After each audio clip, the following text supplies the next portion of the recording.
नमस्कार दोस्तों, स्वागत है आपका हमारे YouTube चैनल जीके प्लेनेट 77 में। फ्रेंड्स, आज के इस इम्पॉर्टेंट सेशन में हम लोग पढ़ेंगे मॉडर्न इंडिया से ब्रिटिश प्रभुसत्ता की स्थापना। यह हमारा तीसरा चैप्टर है और इस चैप्टर में हम लोग आगे पढ़ेंगे लॉर्ड वेलेस्ली की सहायक संधि और लॉर्ड डलहौजी की हड़प नीति। आगे मैंने इसी सेशन से रिलेटेड एक क्वेश्चन भी पूछा है, तो उसका आंसर आप लोग कमेंट बॉक्स में दे सकते हैं। स्टार्ट करते हैं अपने इस सेशन को। बंगाल के प्रशासन की दोहरी व्यवस्था। यहाँ पर 1765 में ईस्ट इंडिया कंपनी का बंगाल में पूर्ण नियंत्रण हो गया था और इसके बाद सन 1770 में बंगाल में भयंकर अकाल पड़ा। इसके बाद 1772 में वॉरेन हेस्टिंग बंगाल का गवर्नर बनाया गया और 1773 में यह भारत का गवर्नर जनरल हो गया। इसके बाद वॉरेन हेस्टिंग ने 1772 में जो दोहरी सरकार जो बन गई थी उसको समाप्त कर दिया और बंगाल में कंपनी का प्रत्यक्ष शासन लागू हो गया। यहाँ पर सबसे इम्पॉर्टेंट सन 1774 में कलकत्ता जनरल पोस्ट ऑफिस की स्थापना की गई थी वॉरेन हेस्टिंग द्वारा और एशियाटिक सोसाइटी ऑफ बंगाल की स्थापना की गई थी सर विलियम जोन्स द्वारा।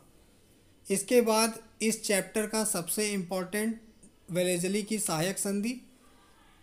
ब्रिटिश शासन का दूसरा सबसे बड़ा प्रसार लॉर्ड वेलेस्ली के काल में हुआ। इसने सन 1798 में हैदराबाद के निज़ाम और 1801 में अवध के नवाब के साथ सहायक संधि कर ली।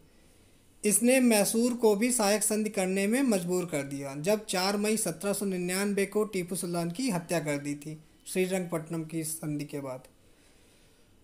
इसके बाद देखते हैं वेलेस्ली की सहायक संधि। हैदराबाद को 1798 में, मैसूर को 1799 में, तंजौर 1799। ये सभी बहुत ही ज़्यादा इम्पॉर्टेंट हैं, इसलिए मैंने इनको अलग से भी नोट किया है। अवध आज का लखनऊ 1801 में वेलेस्ली ने सहायक संधि करके मिला लिया। पेशवा को 1801 में और सिंधिया को 1804 में। इन सबको वेलेस्ली ने सहायक संधि के द्वारा अपने राज्य में मिला लिया।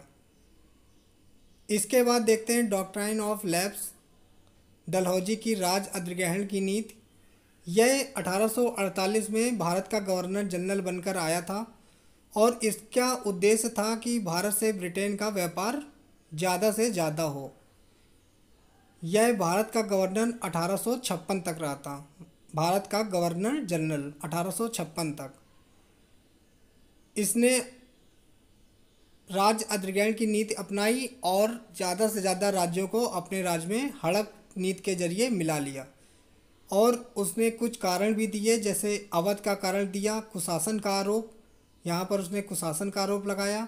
पंजाब सिक्किम में विलय के आधार पर सतारा, जैतपुर, संभल, झांसी, नागपुर, उदयपुर को वैवगत के सिद्धांत द्वारा और तंजौर व कर्नाटक को नवाबों की उपाधियां छीन ली। ऐसे इसने इन राज्यों को अपने राज्य में मिला लिया।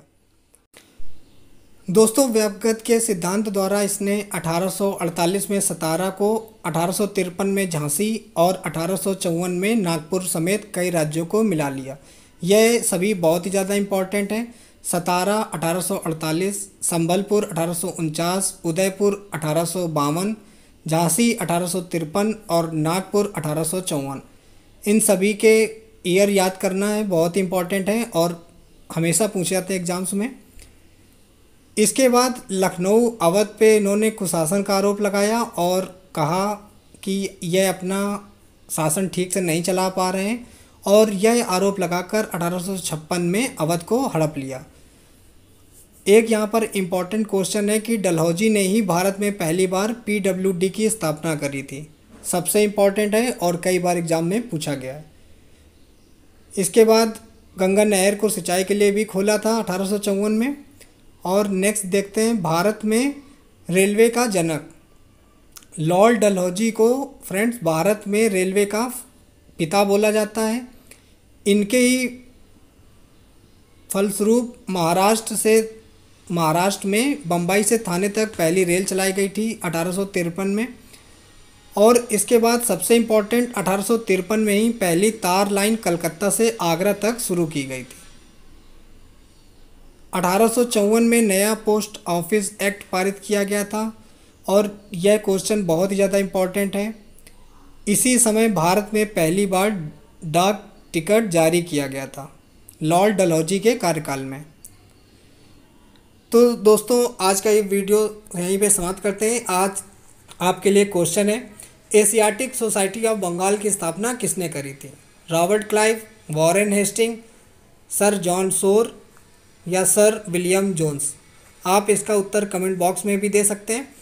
तो इसी के साथ दोस्तों वीडियो को यहीं पर समाप्त करते हैं। अगर आपको वीडियो पसंद आई हो तो लाइक करें, कमेंट करें और चैनल को सब्सक्राइब करें। मिलते हैं कल नेक्स्ट वीडियो में, तब तक अपना ख्याल रखें। धन्यवाद।